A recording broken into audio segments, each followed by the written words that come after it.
Bienvenue, merci de nous rejoindre pour ce nouveau numéro de Santé Mag. Ravi de vous retrouver. Durant une heure de direct, on tentera de revenir sur les derniers développements de la pandémie du coronavirus chez nous, avec un nouveau bilan et de nouvelles mesures depuis hier et qui concernent notamment la fermeture de nouveau des commerces qui ont été rouverts au tout début de ce mois sacré.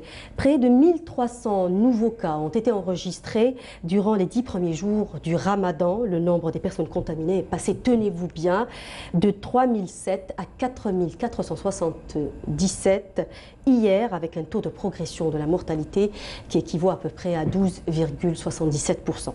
Avec mes invités, nous reviendrons donc sur les comportements à risque que nous avons vraisemblablement adopté depuis le début de ce mois sacré, des mesures qui s'imposent, mais aussi du jeûne et comment en faire un véritable allié et un atout pour renforcer notre immunité en cette période de pandémie. Pour développer autour de ce thème, j'ai le plaisir de recevoir aujourd'hui et en direct le professeur Rida Djidjik. Vous êtes chef de service immunologie au CHU Bnimsous à Alger. Bonjour. Bonjour madame, merci de l'invitation. J'ai également le plaisir de recevoir le docteur Mourad Belkhalfa. Vous êtes chercheur en biotechnologie santé à l'ESTHB. Bienvenue. Bonjour, ravi d'être là. Merci d'avoir accepté mon invitation et je reçois également Monsieur Hassan Menouar. Vous êtes président de l'association Al-Aman pour la protection des consommateurs. Bienvenue. Oui, merci. Bonjour. Et on aura également par Skype le docteur Hamidouche Mohamed. Il est attaché d'études à l'Institut Pasteur d'Algérie. Il est en formation d'épidémiologie à l'Institut Pasteur de Paris. Monsieur Hamidouche, bonjour.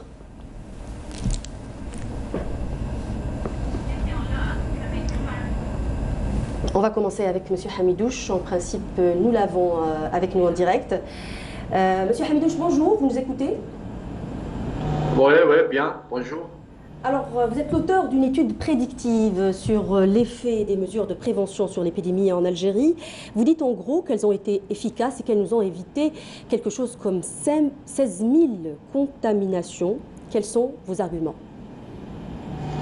En fait, comme vous le savez, depuis le début de l'épidémie de Covid-19 en Algérie, toute la population en Algérie en général et au Blida en particulier sont impatients de savoir quand ils pourront reprendre leur vie normale. Et donc, c'est pour ça nous avons décidé de faire cette étude justement pour évaluer la stratégie préventive et les contrôles mis en place et pour estimer le nombre d'infections évitées et par la suite pour prévoir le pic de l'épidémie, la première vague spécialement. Donc nous avons utilisé comme indicateur principal le fameux R0 qui est le taux de reproduction de base, ou bien grosso modo c'est combien une personne infectée peut infecter une personne non infectée. Donc grosso modo nous avons utilisé une procédure de comparaison avant la mise en place de la stratégie et après la mise en place de la stratégie de prévention. Et nous avons rajouté 14 jours après la mise en place de cette stratégie. Nous avons calculé le R0 avant et après et nous avons utilisé des méthodes de...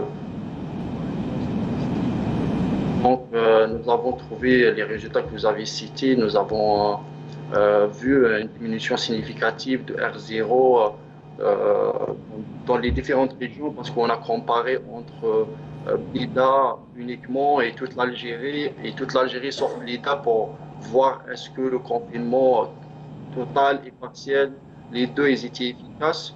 Et oui, nous avons constaté que vraiment à partir de la première semaine et 14 jours de la mise en place de la stratégie, une diminution de plus de 3000 cas en Algérie et plus de 15 000 cas au cours de 2 premières semaines après 14 jours de la mise en place de la stratégie préventive. Oui. Je vais faire, restez avec nous, je vais faire juste réagir mes invités par rapport à ce que vous venez de dire. Donc, docteur, professeur Djidjik, c'est une étude prédictive qui dit en gros que les mesures de confinement et les mesures de prévention d'une manière générale qui ont été observées par le gouvernement algérien ont évité à l'Algérie quelque chose comme 16 000 contaminations. Qu'en pensez-vous? Est-ce que ce n'est pas un peu prématuré de... Non, c'est pas prématuré. En fait, tout ce que je peux vous dire, en fait, l'objectif d'un confinement, C'est connu, je pense, de partout, que le confinement, quand on fait un confinement strict, et les autorités algériennes ont rapidement réagi. Vous le savez très bien, en faisant un confinement strict à Blida, en arrêtant la scolarité au niveau des écoles, au niveau des universités, en bloquant les transports en commun. Je pense qu'il y a eu une réaction très précoce. Et le confinement strict, quel est son objectif? Pour éviter les contaminations. C'est clair. Je pense que c'est partout dans le monde.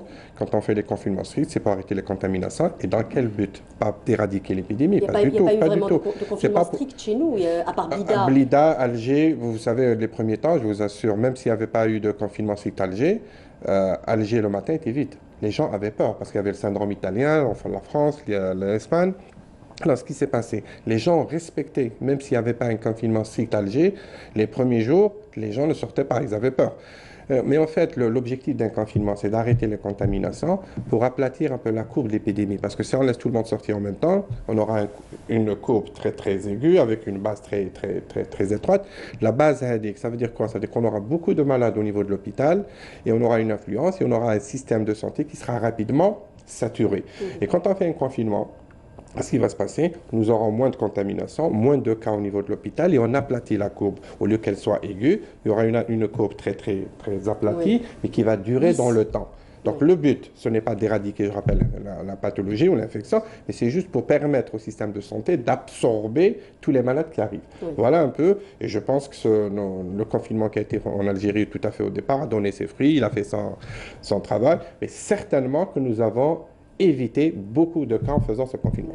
Docteur Belkhelfa. Par contre, j'ai une question au docteur Hamidouche par rapport au R0. Nous, on sait très bien que le R0, c'est entre 2,5 et 3 pour le coronavirus. Et c'est basé sur le R0 de l'Algérie. Donc, je voudrais savoir c'est combien le R0 qu'il a utilisé pour faire cette étude. Parce que je pense qu'avec le confinement... C'est le degré de contamination. Mais avec le confinement, on essaie de réduire un petit peu le R0. Donc, c'est combien, je voudrais savoir, c'est combien il a réduit, il a réussi à avoir cette étude à partir de quel R0. Ça, c'est la première question. Pour l'évolution de cette infection, donc nous avons la forme de cloche. Donc il y a un pic. Donc le confinement, est-ce qu'il a donné des résultats? On ne peut pas se prononcer parce que nous, on n'est pas dans le confinement total. C'est un confinement partiel. Peut-être à Blida. Donc à Blida, peut-être, oui, si on fait une étude simplement à Blida. À Blida, je pense que cette étude est valable uniquement à Blida parce qu'il n'y a pas d'autres facteurs qui peuvent influencer cette courbe. Donc ça reste mon avis et je pense le confinement partiel n'a... Enfin, on ne peut pas réaliser une étude fiable parce qu'il y a plusieurs facteurs qui peuvent influencer cette courbe. Monsieur Lenoir, oui. Écoutez, moi je dirais d'abord... Non, bien sûr, parce que Covid-19 est une pandémie, donc c'est international. Donc on ne peut pas juste faire des comparaisons chez nous, on doit voir ce qui se passe ailleurs.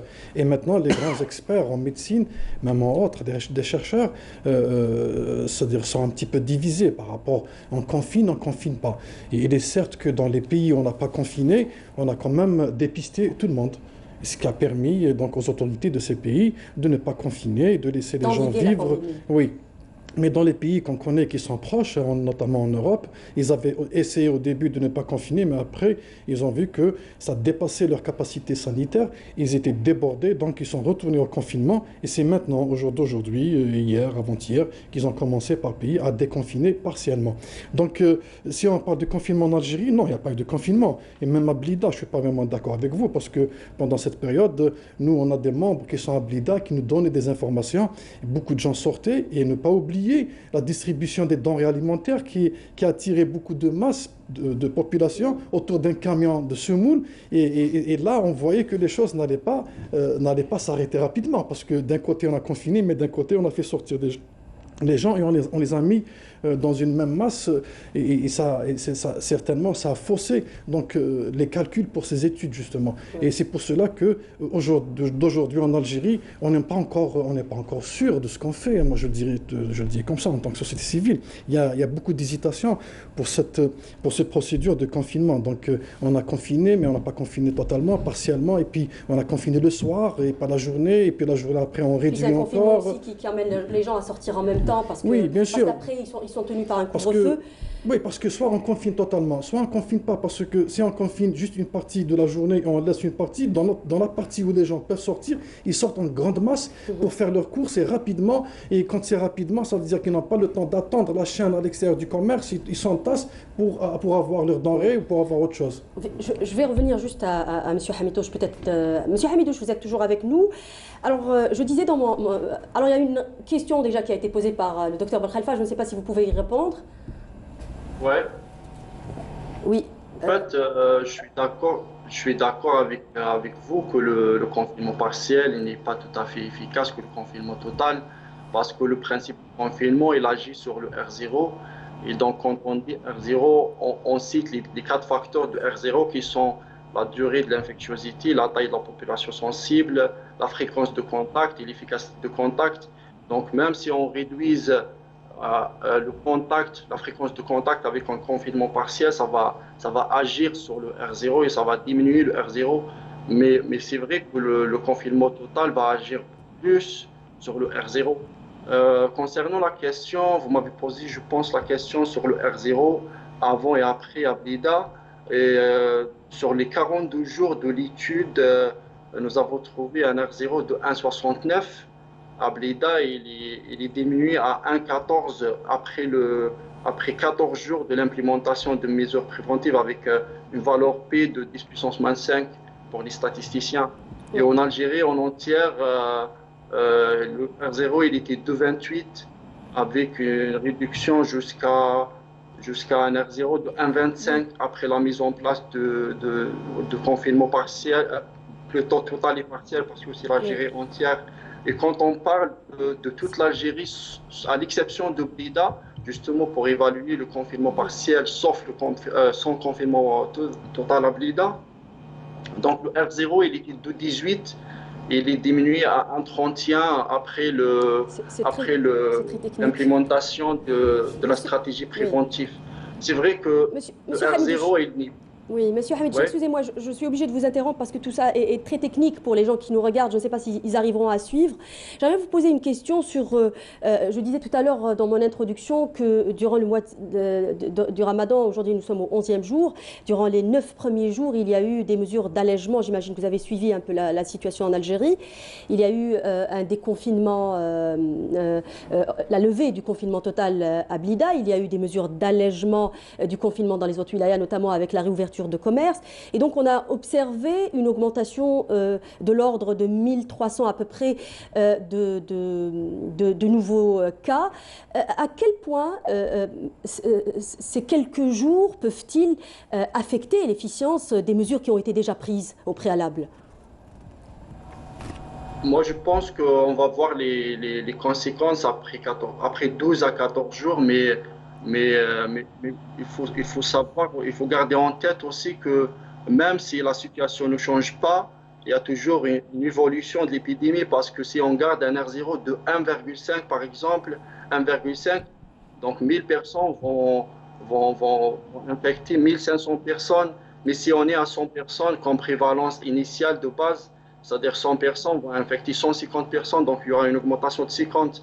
Donc, même si l'épidémie en termes de ces paramètres n'évolue pas, mais on voit quand même une augmentation de l'incidence, même en Europe, on voit ça malgré les mesures prises, etc. Et donc, je pense que les conséquences vont être visibles à partir de 12-14 jours après le lèvement de certaines mesures préventives. Ouais.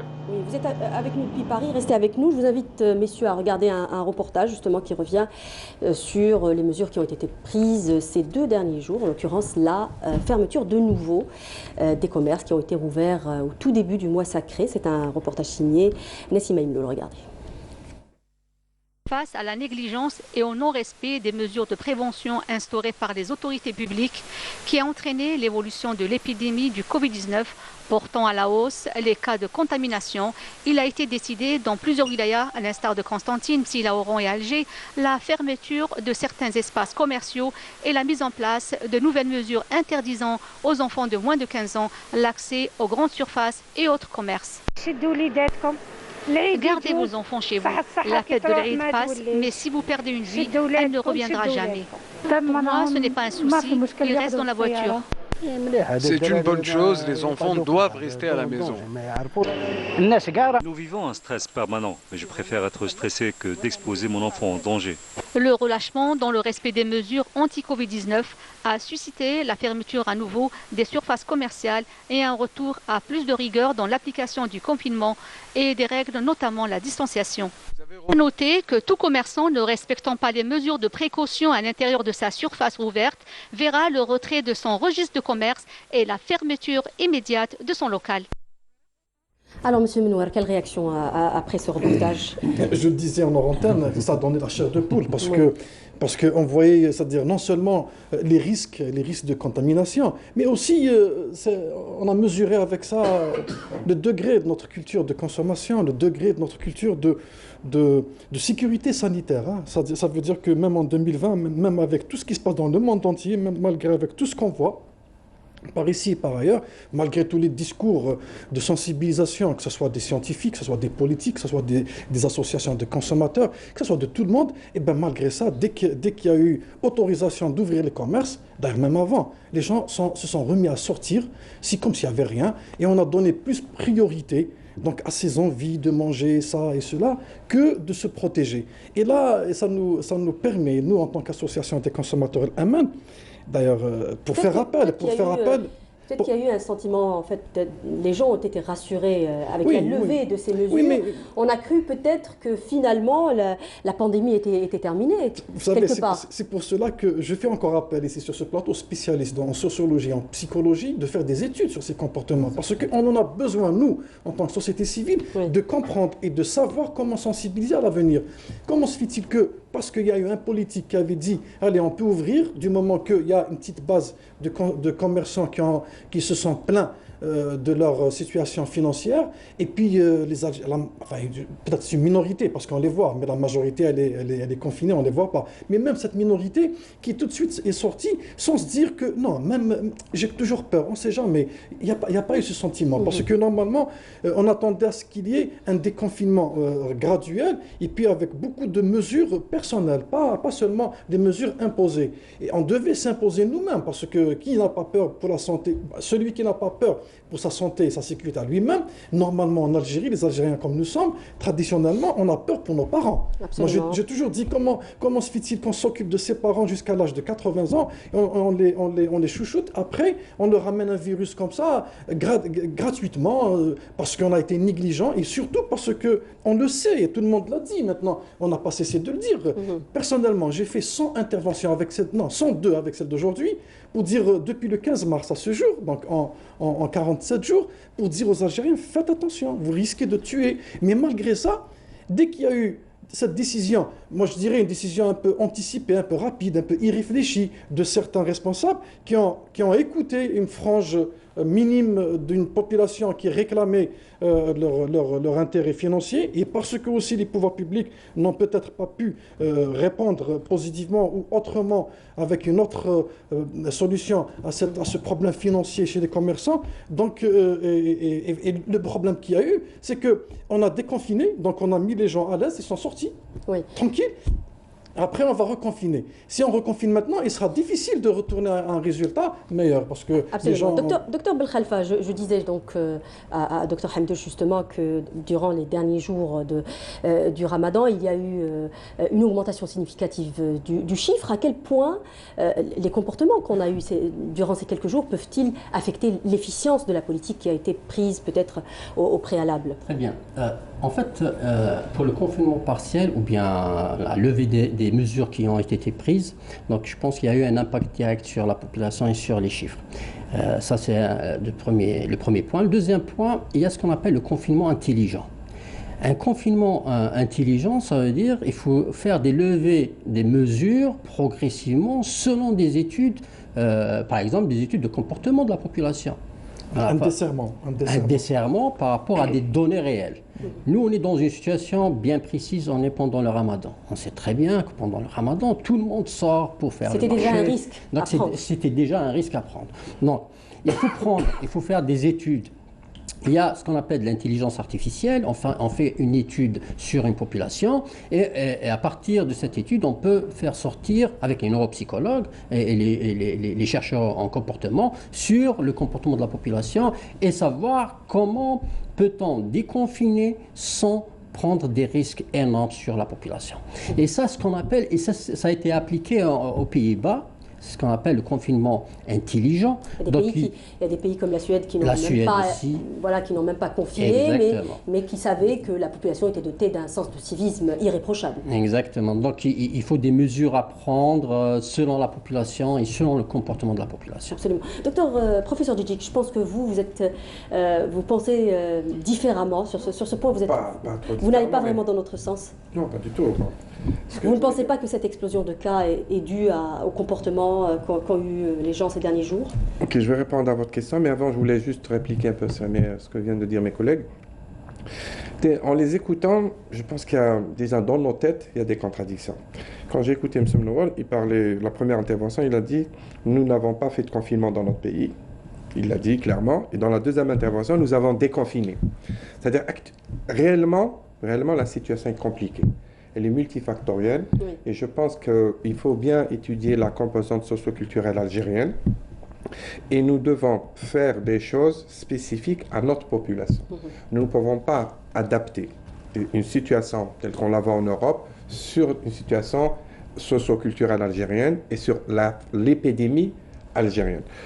Maintenant, ce qu'on vient de voir, votre reportage, oui, bien sûr, ce sont des images choquantes, ça nous a choqués.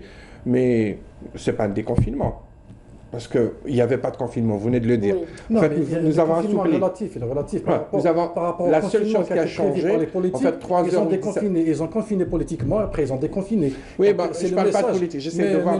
Mais non, on explique. Non, parce que vous réagissez par rapport à ce que j'ai dit. Non, pas du tout, j'essaie de dire que les choses sont difficiles. J'ai pris un exemple en vous écoutant. Il faut dire, dans nos têtes, chaque citoyen algérien, même les experts, c'est compliqué, cette histoire de confinement, déconfinement. C'est un grand débat à l'échelle internationale. C'est compliqué même ailleurs, professeur Djidjic. Voilà, c'est pas uniquement chez nous. Les Français sont en train de débattre comment ils font un confinement, le déconfinement intelligent en Hollande, aux Pays-Bas, en Allemagne. Donc il y a cette situation très complexe. Et maintenant, tout ce que je peux dire, il faut l'adapter à chaque pays. On ne peut pas copier quelque chose. Qu'est-ce qu'on doit faire? Voilà, très bien. Il faut analyser la situation algérienne. Il y a la composante socio-culturelle, on en a parlé, je ne reviens pas sur ça, sur la façon de réfléchir à l'Algérien, sur le mois sacré d'Al-Ramadan, comment les gens se comportent. Il faut tenir compte de tous ces paramètres. Et bien sûr, voir les experts concernant l'épidémie. Tout ce que je peux faire, tout ce que je peux vous dire. Vous êtes en train de nous dire qu'il y a une recrudescence de cas, que les chiffres explosent en ce mois de Ramadan. Je vais être un peu prudent. Je vais vous dire que les cas recensés actuellement, et tous les cas recensés auparavant, sont test dépendants, vous le savez. Plus on teste, plus on a de cas. Si on teste à l'époque 100 tests PCR, on ne peut pas avoir plus de 100 cas de Covid. Si on teste maintenant 600... On est à combien aujourd'hui? Combien de tests? Écoutez, grosso modo, au niveau du pays, on peut aller jusqu'à 600, 700, 800 tests jour, donc on ne peut pas avoir plus. Donc, cette histoire, comme indicateur, le nombre de... Professeur, il faut reconnaître quand même que c'est beaucoup. Hier, par exemple, on a eu 179. Voilà, qui vous dit, madame, vous avez eu 177 sur 500... hier. Qui vous dit, il y a 3 jours, vous n'aviez pas 400 cas? Parce qu'on n'avait pas cette capacité de tester. Je parle de nombre de cas. C'est-à-dire, s'il y a 15 jours, vous testez que 200 et vous donnez un chiffre de 90 cas, il est possible qu'il y a 15 jours, la vérité était 800 cas, 1000 cas. C'est pour ça que je veux dire, il ne faut pas comparer maintenant ces nombres de cas qui arrivent. Il ne faut pas les comparer parce qu'ils sont test dépendants. Non, mais je suis en train de dire que relativement... Par contre, je vais vous donner un indicateur, madame. Non, je suis en train de dire que relativement, le nombre de cas dépistés, positifs, c'est très important par rapport au nombre de cas dépistés. C'est ça ce que je suis en train de dire, en gros. Vous me dites qu'il y a 200 cas, c'est ça les cas dépistés? C'est ça les cas diagnostiqués? Oui. Oui, mais je vous dis que c'est un chiffre, on le prend dans toute précaution. Il est possible qu'avant on avait 500, 600 cas. Et ça veut dire que ça baisse. Comment ça va? Si vous comparez. Oui, je vous explique. Oui, allez-y. Allez-y, professeur. Non, je l'ai dit. Ils sont test. Non, je vous parle. Non. Les chiffres qu'on donne, ils sont test dépendants. Ils dépendent de la PCR. S'il y a 15 jours, on faisait que 100 tests PCR, on donnait le chiffre de 90. cas diagnostiqués. Mais ils ne reflétaient pas la réalité parce qu'ils étaient test dépendants. En réalité, peut-être c'était 600 cas en réalité, mais on ne les a pas tous dépistés. Et actuellement, notre capacité de dépistage a augmenté à travers le pays. Les autorités ont mis plein de sites de PCR dans le pays, donc nous avons augmenté notre capacité de diagnostic et nous donnons ce chiffre de 200 cas. Tout ce que je peux vous dire, on ne peut pas comparer ces chiffres entre il y a 15 jours et aujourd'hui, parce qu'ils sont test dépendants. Par contre, ce qu'il faudrait vérifier, c'est le nombre de décès. Oui. Là, vous pouvez comparer le taux d'occupation des services de réanimation dans les soins intensifs, les cas graves et l'affluence des malades au niveau des hôpitaux. C'est le seul indicateur qui vous permet de voir et d'apprécier cette épidémie actuellement. Et non pas le nombre, ça c'est mon point de vue, et non pas le nombre de cas. On se concentre sur ce nombre de cas qui ne veut rien dire chez nous. Je ne dis pas qu'ailleurs, parce qu'ils testent là-bas. Mais chez nous, ce n'est pas le bon indicateur. D'accord, ça on a compris, mais ça reste quand même élevé par rapport aux tests faits de toutes les manières. Quand on fait 500 tests ou même moins que 500, à chaque fois on a à peu près 100 ou 200 cas, ça reste élevé. Écoutez, l'épidémie est là. Vous avez parlé de la capacité, vous me tendez une perche, je la saisis. Vous avez parlé justement d'un indicateur qui est en l'occurrence le taux d'occupation, voilà, le nombre de décès ou le taux d'occupation des hôpitaux. Vous êtes à l'hôpital, vous êtes à Beni-Sousse. Oui. Alors comment ça se passe aujourd'hui à votre niveau? Moi, je suis agréablement surpris. Maintenant, vous allez me poser peut-être la question pourquoi. Est-ce que la pression baisse? Alors, tout ce que je peux vous dire, si on voit cet indicateur, le nombre de morts, le taux d'occupation au niveau des soins intensifs, le nombre de cas, je vous dis que la situation est largement maîtrisée. Nous n'avons jamais dépassé les moyens d'absorber les malades dans ces structures de soins intensifs. Je vous dis que si je vous prends un exemple, nous avons 1 ou 2 cas intubés au niveau du service de réanimation et peut-être 9 ou 10 cas graves, sans plus. C'est-à-dire, pour moi, ça ne justifie pas toutes ces mesures. C'est-à-dire maintenant, au bout de 2 mois, il faut réfléchir comment faire ce déconfinement intelligent, aller reprendre la vie normale. On ne peut pas se permettre de bloquer tout un pays pour quelques cas graves qui surviennent comme ça. Moi, c'est pour mon point de vue, je pense qu'il faudrait maintenant réfléchir comment faire ce déconfinement intelligent. Si vous permettez... Oui, docteur Belkhalfa, je pense que vous avez une proposition, justement, vous êtes en train de travailler sur une plateforme. Pour le déconfinement, j'ai une proposition, je travaille sur une plateforme, justement, pour proposer au gouvernement de déconfiner de façon intelligente. Très bien. Parce qu'on n'a pas confiné pour parler de déconfinement. Très bien. Il n'y a pas le confinement, mais on va essayer voilà, c'est pour ça que j'essaie de... On va essayer d'alléger les mesures. Très bien. On doit reprendre notre vie normale. Exactement. Donc, c'est une étude où on doit essayer de détecter les populations vulnérables. Très bien. Ces populations sont vulnérables par rapport à quoi? Par rapport au traitement anti-inflammatoires, corticoïdes, chimiothérapie, radiothérapie. Et vous avez aussi la population qui est vulnérable par rapport aux pathologies associées, surtout les maladies inflammatoires chroniques. Et c'est ces populations-là qui sont plus touchées. Vous avez aussi l'obésité, les diabétiques. C'est les facteurs de risque, les comorbidités. Donc, on a essayé de faire une petite plateforme avec des chercheurs de l'université de Msila qui travaillent sur l'intelligence artificielle. Donc, c'est un groupe. On a un neuropsychologue aussi. Donc, on a fait un questionnaire qu'on a diffusé un peu partout. On a aussi renvoyé à la Direction générale de la recherche. Mais malheureusement, ça n'a pas été adapté par le ministère de l'Intérieur parce qu'il fallait faire... Enfin, le but, c'est de voir un petit peu dans toutes les localités, surtout à Alger, dans les APC et tout ça, détecter où sont les populations qui sont vulnérables. Ça va prendre du temps, tout ça? Non. En fait, c'est une application qui prend 3 minutes pour répondre à des questions. Donc, si une famille est composée de 7 à 8 personnes, je pense que c'est une vingtaine de minutes pour répondre à cette question. Donc diffuser ce lien, c'est un lien à diffuser sur tous les réseaux pour répondre à cette question. Et à partir de là, si on a des données, on a déjà des données préliminaires par rapport aux populations plus vulnérables au niveau d'Alger.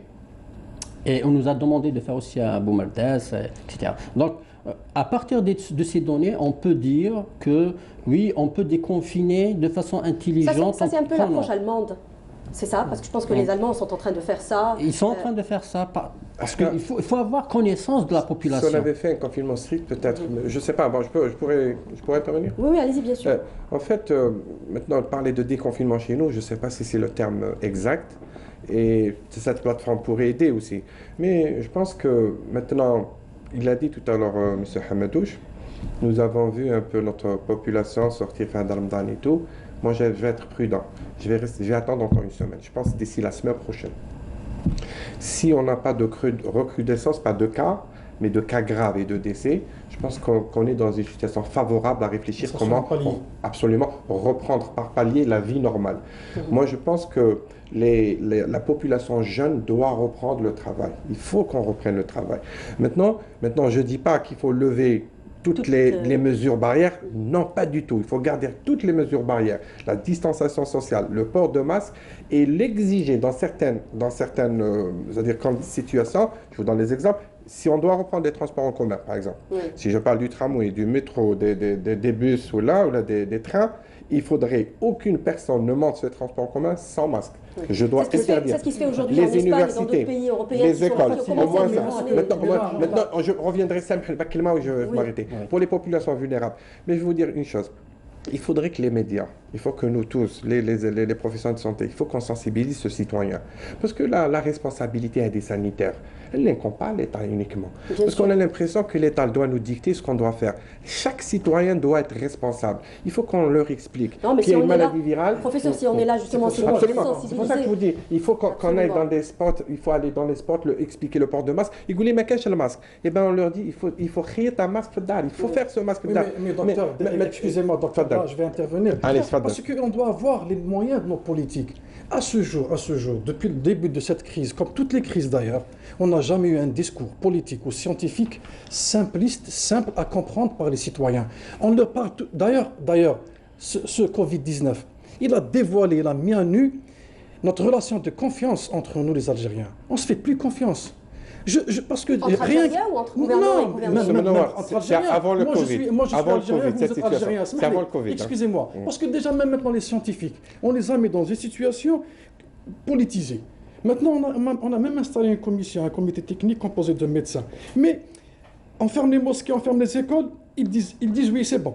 On ferme les commerces, ils disent oui. On fait un couvre-feu sanitaire de 19h à 7h, ils disent oui.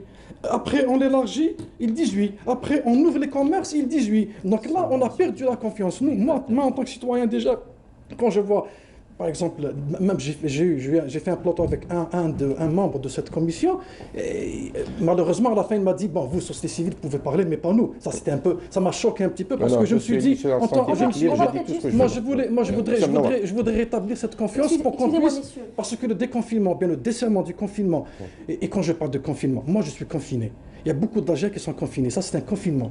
Les politiques ont voulu qu'il y ait confinement. D'ailleurs, ils ont fermé les écoles, les mosquées, les marchés, ils ont tout fermé. Ça s'appelle un confinement. Mais en réalité, quand on le voit scientifiquement, c'est pas un confinement parce qu'ils ont laissé une partie de la population sortir.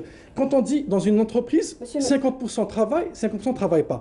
Les femmes ne travaillent pas, restent à la maison. Mais les hommes sortent. Mais l'homme, il rentre chez lui. Donc il prend le virus chez lui. Donc, je vais juste faire réagir monsieur Hamidouche parce qu'il est avec nous toujours depuis Paris. Monsieur Hamidouche, on a l'impression en Algérie que les mesures sont... en fait, on est en train de prendre des mesures à fur et à mesure de l'évolution de la pandémie. Est-ce que cela n'est pas dangereux? Est-ce qu'il ne faut pas anticiper dans ce genre de situation? Personnellement, je pense que c'est bien d'agir au fur et à mesure, oui, mais c'est bien aussi d'avoir justement des indicateurs. Comme vous avez dit, l'indicateur principal reste l'accès aux soins intensifs et aussi l'hospitalisation et la demande sur les urgences. Ça, c'est les indicateurs principaux sans discussion. Mais il y a aussi d'autres indicateurs épidémiologiques qu'on peut calculer et estimer justement pour prévenir la situation dans le futur. Et c'est pour ça qu'on a mené cette étude sur le R0 justement pour prévenir l'avenir, pour prévenir la situation dans les prochains jours, etc. Et il y a deux scénarios actuellement par rapport à notre situation en Algérie. Soit on maintient les mesures qui sont déjà mises en place strictement et on arrive c'est-à-dire à contrôler l'épidémie, spécialement à Blida, comme la situation à Wuhan, ils ont contrôlé l'épidémie par réduire le R0 au-dessus de 1. Sinon, on va voir un déplacement de foyers d'épidémie vers d'autres villes comme Alger, Sétif, Oran, là où l'incidence commence à augmenter d'une façon considérable. Qu'est-ce qu'il faut faire selon vous? Qu'est-ce qu'il faut faire?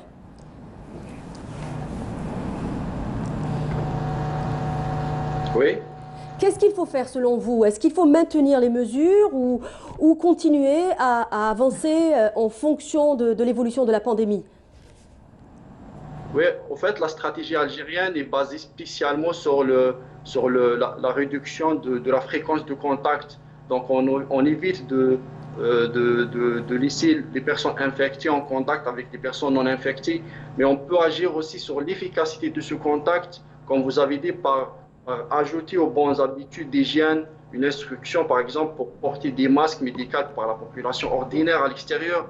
Et cette mesure a été signalée comme efficace dans plusieurs pays dans le monde, parce qu'il ne faut pas oublier que la phase présymptomatique, donc elle est infectieuse aussi, donc la personne qui est infectée est infectieuse 2 à 3 jours avant les symptômes, en rajoutant les personnes asymptomatiques, donc qui sont aussi infectieuses.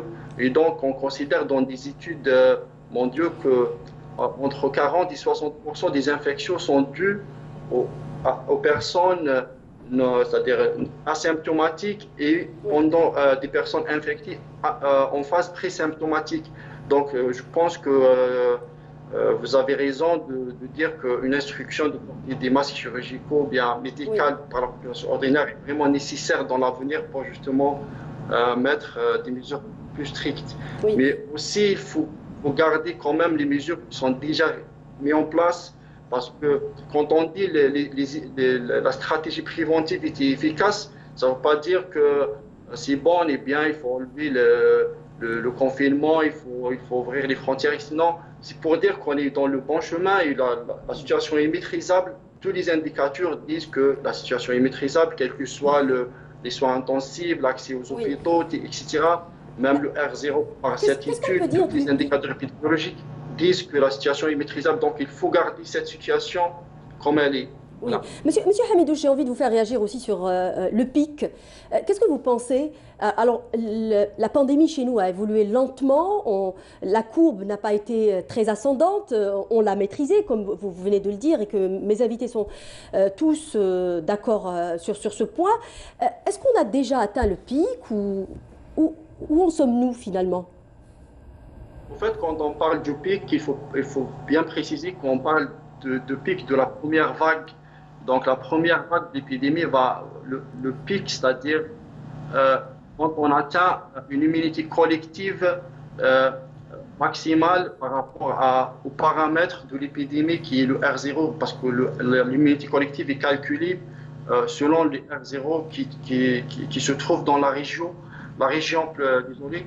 Et donc, par exemple, à Blida, le pic va arriver à une unité collective à 10% si on garde justement la situation actuelle des mesures préventives, etc.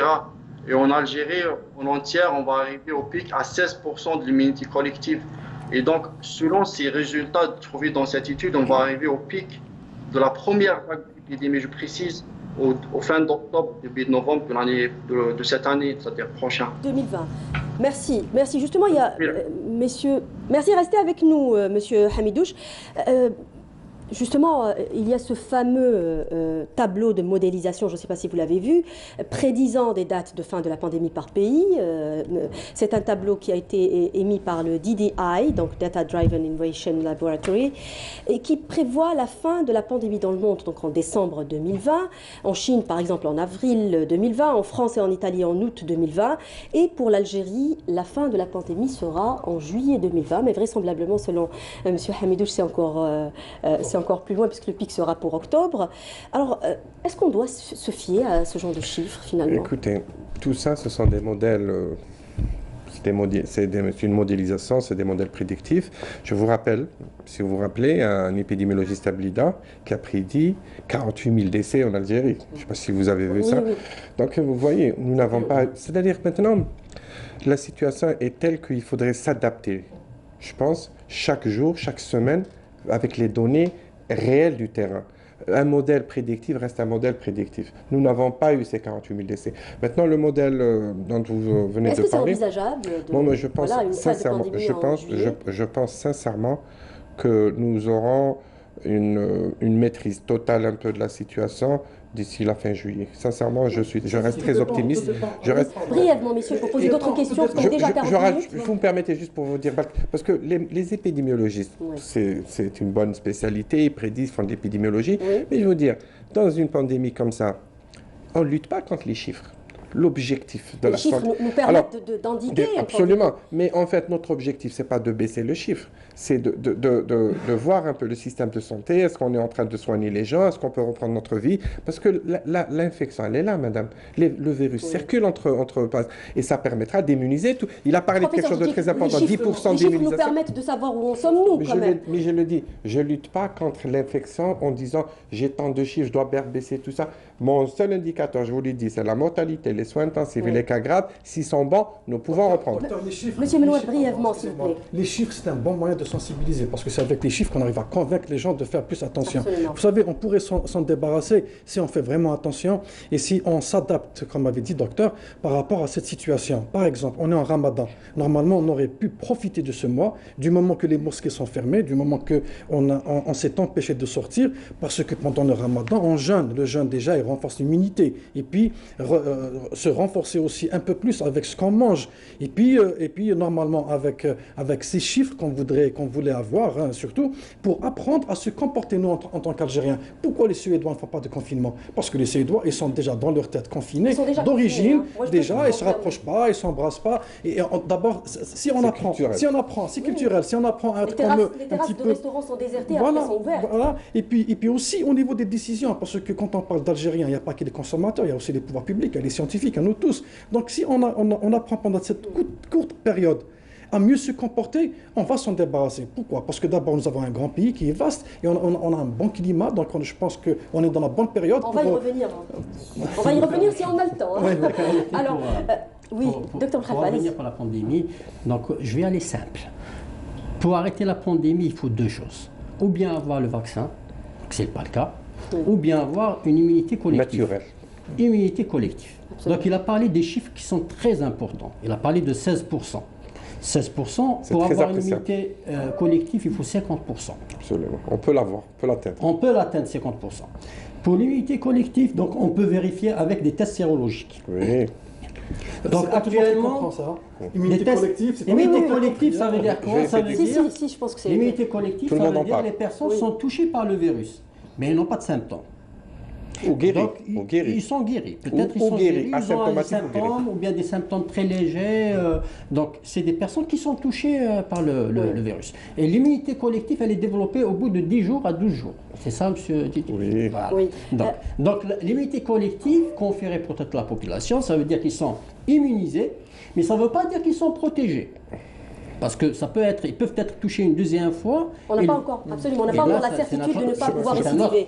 Je peux répondre à ça aussi. J'ai envie justement de revenir sur cette question d'immunité, peut-être pas l'immunité collective, mais on parle beaucoup justement de maîtrise de la situation. On dit qu'on n'a pas eu des scénarios apocalyptiques comme ceux qu'on a vus en Europe. Est-ce que cela est uniquement dû aux mesures qui ont été prises, ou alors il y a aussi d'autres facteurs comme le fait d'avoir des facteurs génétiques par exemple, ou environnementaux? Merci pour cette question. En fait, il n'y a pas de réponse claire à votre question pour le moment. Peut-être on les aura peut-être dans quelques mois, peut-être dans quelques années. Mais en fait, tout ce que je peux vous dire, c'est un ensemble de facteurs qui font que dans... J'allais dire le sud de la Méditerranée jusqu'au Moyen-Orient, nous n'avons pas ce Covid assez sévère que nous avons observé, qui nous a fait tellement peur au niveau de l'Europe. Alors je peux vous dire d'abord, si la caractéristique de la population maghrébine, ce sont des populations très jeunes. Donc nous avons moins de mortalité, de fragilité, les personnes âgées, tout ça. Là, peut-être il y aurait peut-être une composante génétique. Je peux vous citer par exemple comme ça si vous voulez. Vous savez que dans le génome de l'être humain, il y a des variations. Chacun de nous, dans la même ethnie, la même race, on peut avoir par exemple un variant génétique. Il est possible qu'il y ait des variants génétiques au niveau de notre population qui va conférer une espèce de protection ou de résistance au virus. Je vous donne un exemple. Vous le savez tous, on en a tellement parlé, que le virus pénètre la cellule pulmonaire, si vous voulez, de manière simple, à travers une clé, à travers un récepteur. Ce récepteur, s'il porte un variant au niveau maghrébin, il va faire que ce virus n'arrive pas à pénétrer en quantité importante. Et donc, c'est pour ça que peut-être nous n'avons pas cette forme sévère. Ça, c'est juste un exemple pour vous dire que les choses sont très complexes.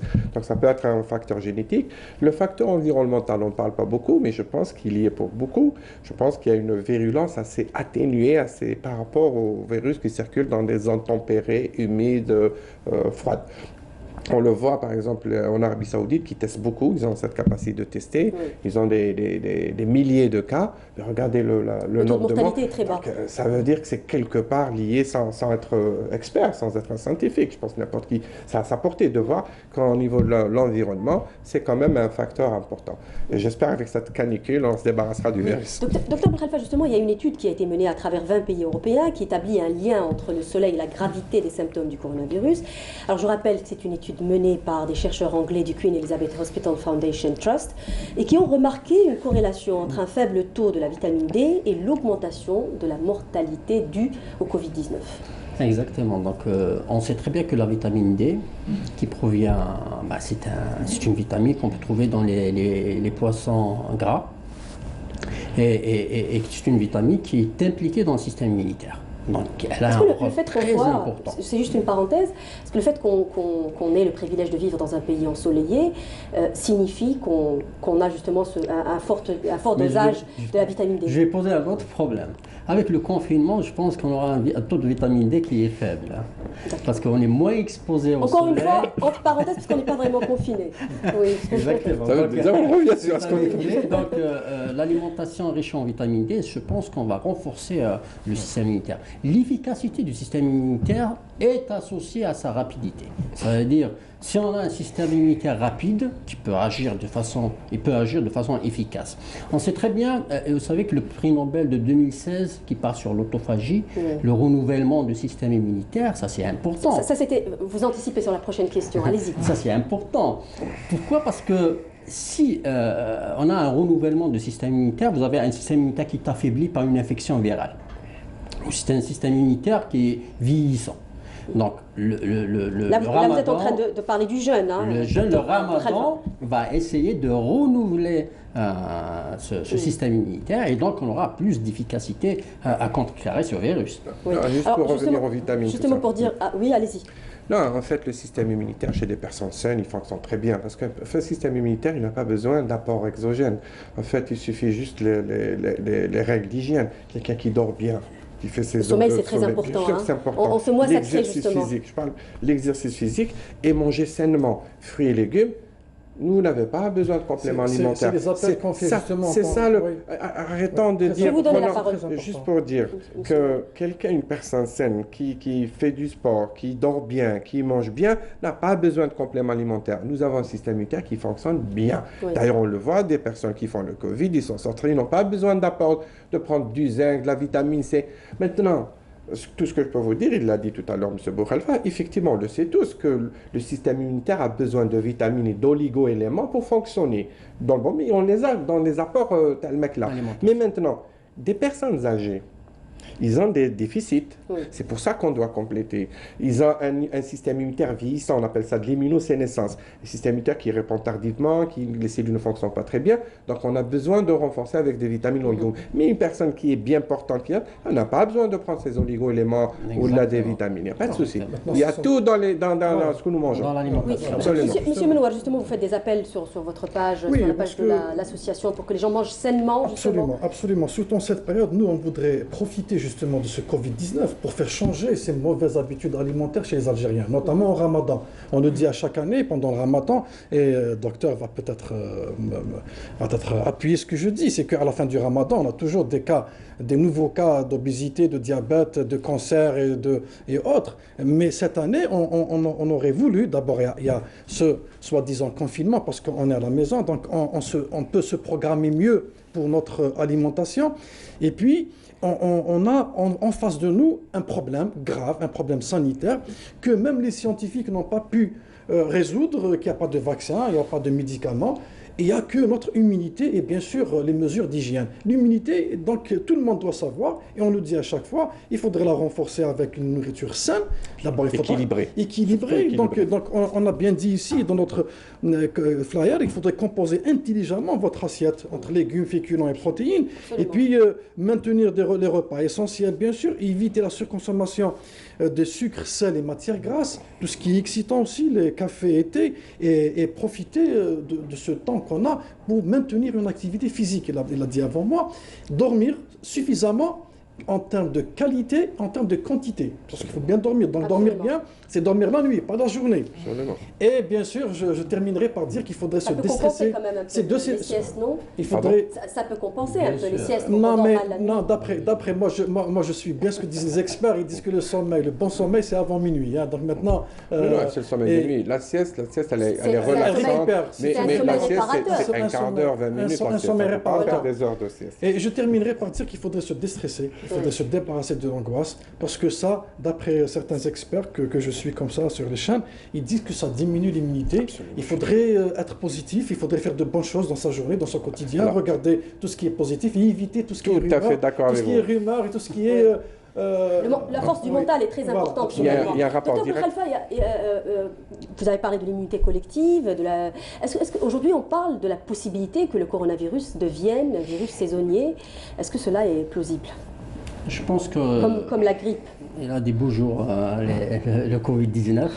Donc on va en souffrir encore et encore parce qu'apparemment il n'y a pas une pression de sélection pour ce virus. La pression de sélection, ça veut dire qu'il doit muter pour s'adapter à une situation. Lui, il ne trouve aucun problème pour pénétrer le corps humain. Il se transmet d'un homme à l'autre. Donc il n'y a aucun problème. Il n'y a pas une pression, ce qu'on appelle la pression de sélection. Donc, ce virus, il peut exister encore plusieurs mois et il n'y aura pas de problème. Mais l'immunité collective, on a discuté sur l'immunité collective, elle est très importante pour le virus. Pourquoi? Parce que si on utilise les tests sérologiques, c'est que c'est des tests sérologiques à haut débit. Ça veut dire que vous pouvez lancer dans une plaque 92 cas. C'est ça. Par chimiluminescence, par ELISA. Voilà, il y a plusieurs tests. Vous pouvez lancer plusieurs cas par rapport au test RT-PCR. Donc, on peut savoir, a priori, combien de personnes qui ont... Merci de vulgariser, Dr Belkhalfa, pour les gens qui nous regardent. Le but, c'est de savoir combien de personnes qui sont immunisées, qui sont touchées par le virus et qui se supportent bien. Donc, ils n'ont aucun problème. Oui. Donc, c'est ça le but. Donc, connaître un petit peu la composante immunologique de notre population. Est-ce que notre population peut résister à ce virus? Pour savoir quels sont les dispositifs qu'on doit prendre à l'avenir. On va peut-être poser la question à M. Hamidouche, qui est toujours avec nous. Alors, M. Hamidouche, on parle aujourd'hui beaucoup de l'immunité collective. On parle aussi de la possibilité que le coronavirus devienne un virus saisonnier. Est-ce que cela est plausible, comme la grippe saisonnière? Ouais, pour parler de l'immunité collective en Algérie, il nous faut au moins 56% d'immunité collective pour que l'épidémie arrête. Et les scientifiques à travers le monde, oui, ils posent cette question et c'est probable que le coronavirus reste annuel parce qu'on n'a pas vraiment le temps d'immunité collective nécessaire pour arrêter justement la survenue des infections dans les prochains mois ou bien les prochaines années. Ouais. Donc il y a cette possibilité, oui, mais c'est pas prouvé, quoi. Scientifiquement, on n'a pas de preuve que ce virus va rester. Oui, merci beaucoup. Va rester dans les prochaines années, ouais. Oui, merci beaucoup, M. Hamidouche, d'avoir été parmi nous, d'avoir répondu à nos questions. Au revoir. On va terminer sur peut-être un peu de prévention, puisqu'on arrive à la fin de l'émission. Alors, professeur Djik. On va pas parler des jeunes, non? Docteur Belkhalfa, on a dit un mot. Oui, vous voulez revenir là-dessus? On peut terminer sur ça. Non, la prévention, je pense que c'est plus important. Comment faire du jeûne, puisqu'on est en plein ramadan justement, comment faire du jeûne son allié pour renforcer son immunité? Écoutez, le jeûne est une pratique ancestrale. Tout le monde sait que ça peut être dans le but religieux. Plusieurs religions le font. Médical, scientifique. Il y a beaucoup de cliniques qui font le jeûne pour aider un peu certaines pathologies inflammatoires. Oui. Voilà. Et les scientifiques, tout ce que je peux vous dire, ne se sont pas intéressés beaucoup au jeûne. Sur le plan scientifique, il y a eu certains papiers qui sont sortis américains de la Californie. Mais ce sont des papiers qui n'ont pas respecté un peu le niveau de preuve. C'est vrai qu'il y a des choses intéressantes dans ces papiers, mais il n'y a pas encore des données de médecine factuelle, c'est-à-dire la médecine basée sur des preuves. Mais tout ce que je peux vous dire, tout le monde va essayer de prouver plus ou moins à travers ces études que le jeûne renforce un peu l'immunité. Mais comment? On dit même que ça augmente l'espérance de vie, professeur. Oui, bon, c'est pour ça qu'il y a beaucoup de choses qui sont, il faut prendre tout ça avec... mais tout ce que je peux dire, oui, il y a un mécanisme physiologique qui s'appelle l'autophagie. C'est-à-dire quoi? Autophagie, c'est se auto-manger. En fait, c'est un mécanisme cellulaire qui permet de renouveler un peu la cellule. Quand elle est un peu fatiguée, elle fabrique des choses qui ne sont pas bonnes, des protéines et tout ça. Elle a cette capacité de les renouveler. Alors, on les renouvelle. Et soit si on arrive à la renouveler pour travailler correctement, soit on l'élimine, elle meurt. Maintenant, le jeûne, ça a été prouvé qu'il renforce cette autophagie. Si on renforce l'autophagie, ça veut dire quoi? Ça veut dire que toutes les cellules qui ne sont pas bonnes, qui ne fonctionnent pas pour une raison ou une autre, eh ben, elles seront renouvelées. Et si on renouvelle un peu le contingent de cellules immunitaires, ça veut dire qu'on va renouveler les nouvelles cellules immunocompétentes qui travailleront correctement. Voilà, c'est un aspect. Le fait de ne pas manger pendant 16 heures ou 14 heures, ça repose un peu la muqueuse digestive. Ça peut améliorer ce qu'on appelle les microbes qui vivent en symbiose avec la muqueuse digestive, ce qu'on appelle le microbiote. Alors, si on rééquilibre ce microbiote, ça donne un équilibre du système immunitaire parce qu'il y a une relation directe entre le microbiote et le système immunitaire. C'est pour ça qu'on dit que le jeûne améliore aussi le système immunitaire. Bon, il y a un tas d'expériences, mais globalement l'autophagie, le microbiote, et on diminue ce qu'on appelle l'inflammation. Parce que quand on a un microbiote perturbé, on a un état de pro-inflammatoire qui est là. Avec le jeûne, on diminue cet état pro-inflammatoire, on baisse un peu tous ces médiateurs de l'inflammation, tels que les cytokines pro-inflammatoires. Voilà tout ce que je peux dire. Docteur Belkhalfa, on va terminer avec vous, monsieur Hassan Menwar Al-Kamou, justement sur la prévention. Docteur Belkhalfa, j'ai envie justement, j'en ai touché un mot au professeur Djidjik par rapport à l'espérance de vie, parce que oui, le jeûne, notamment par rapport à la restriction calorique, peut-être, qui est prouvé qu'aujourd'hui, elle augmente l'espérance de vie. Exactement. La restriction calorique, mais à condition qu'on ne s'engouffre pas, peut-être. Ah oui, il ne faut pas exagérer aussi. Hein. Donc, la restriction calorique, c'est un élément très important dans l'augmentation de l'espérance de vie, ça c'est connu. Et maintenant, c'est adapté pour tout le monde. Et nous, je pense que c'est une habitude chez nous, donc ce n'est pas une application, on ne va pas s'appliquer, mais c'est dans nos habitudes. Donc il y a certaines personnes qui font le jeûne le lundi, le jeudi. Je pense que pour les personnes âgées, je pense que ça marche très bien. Et, vous avez parlé sur le microbiote. Le microbiote, effectivement, c'est une barrière. Donc c'est une barrière physique pour le Covid-19. Donc si on entretient notre microbiote, donc ça toutes les infections, donc ça améliore un petit peu l'état de santé de la personne. Il n'y a pas que la santé physique, il y a la santé mentale aussi. Le stress, ça diminue dans le système immunitaire. Donc le cortisol. On sait très bien que le cortisol réduit dans le système immunitaire. Donc il faut entretenir la santé mentale. Donc en faisant des exercices à la maison, en faisant des lectures, la lecture, on s'occupe comme on peut, parce que le confinement, c'est pas facile aussi. Nous sommes stressés quand on est confiné. Monsieur Menwar, peut-être terminer sur un mot, un appel aux gens qui nous regardent. Oui, bien sûr, un mot sur la prévention. Moi, je le dis à chaque fois quand j'ai l'occasion. D'autant plus qu'on a vu des gens aller sur les plages ces 2 derniers jours parce qu'il a fait chaud. Alors quel appel pouvons-nous aujourd'hui faire, justement? D'abord, il faudrait tirer profit de ce Covid-19. Donc, c'est une première mondiale, c'est une première en Algérie. Nous, on ne connaissait pas. Et on doit réapprendre à se comporter. Donc, si cette hygiène de vie, cette hygiène de prévention sanitaire, enfin, ces procédures de prévention sanitaire, on doit les adopter pour le restant de notre vie. Pour toujours. C'est-à-dire, maintenant, on doit apprendre, on doit rehausser un petit peu notre culture de consommation et tous nos comportements. Et je parle là des citoyens consommateurs dans notre quotidien. On doit aussi savoir prioriser. Hein. Donc maintenant, aujourd'hui, les gens qui se disent, non, je dois travailler parce que je peux pas, je dois subvenir à certains besoins besoin, je dois sortir pour acheter les vêtements de l'Aïd, je dois quand même manger parce qu'il n'y a pas de ramadan sans ça. Non, cela maintenant, c'est le moment ou jamais. Pour corriger tout ça, il faudrait que ça change.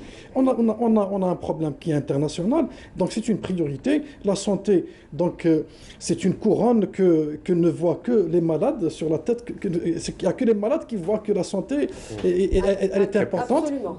Pour les gens qui disent maintenant que non, mais attendez, quand on voit les chiffres, parce que j'ai vu des publications dire que les accidents de la route tuent plus que Covid-19, la grippe et tout, mais les familles qui ont perdu un membre de leur famille, parfois 3, 4 membres, et qui n'ont même pas pu les enterrer, il ne faut pas leur dire ça. Donc maintenant, on ne doit pas. Les personnes sont à l'abri, donc essayons d'être un peu plus civilisés dans notre consommation et responsables, et n'attendons pas qu'il y ait des messages ou qu'il y ait des dispositifs du gouvernement.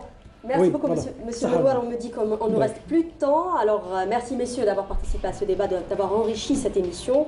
Vous retiendrez de cette émission les mesures barrières. Faites attention. Et puis, mangez sainement pour faire du jeûne un allié et renforcer votre immunité. Voilà, cette émission est à présent terminée. N'oubliez pas de nous rejoindre sur la page Facebook de l'émission, encore sur YouTube, Sahaf Torkoum. Et rendez-vous à lundi prochain.